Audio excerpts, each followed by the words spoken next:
The briefing book is something that GHC is known for and has always been really important. The WHA, World Health Assembly delegation, also really, really important. I have to say personally, as a former executive director of GHC, it was really powerful to go to the World Health Assembly and to be able to stand in front of the entire assembly and read out the words that our members were bringing to that group. And so that really means something. And I think that for me, I guess if I had to hone it down to one thing, I would say that Global Health Council, I think, gives a voice to civil society in an ecosystem and a power dynamic where civil society doesn't necessarily have that voice and isn't necessarily given the room to speak.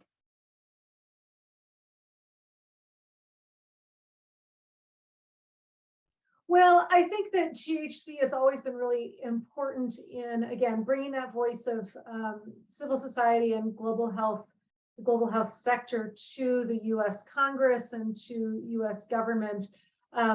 In particular, GHC has really strived to represent a nonpartisan view and really worked across the aisle in Congress to get support for global health. I think that GHC, the people who work there and the members of GHC just believe so fundamentally that health is a right and health is something that should not be politicized. And GHC has really helped bring that approach to those budget discussions in a way that is increasingly rare.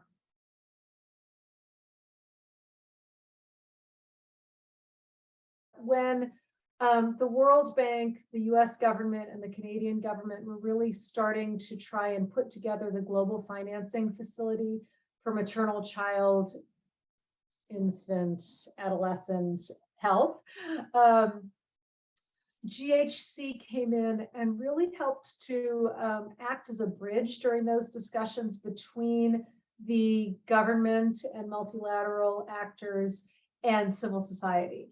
And we actually did some work that was just, helping to translate some of the concepts and some of the language so that the two big parties, civil society and government, were able to understand each other and were able to not work at cross purposes in terms of how the facility would be set up, the GFF would be set up. Since those early days, GFF really has taken off. It really has gained traction. It is becoming a real force in helping to leverage national funding and new ways of working around maternal and child health. And so that, I think, was a very satisfying action by GHC that, again, I'm not sure so many people are aware of.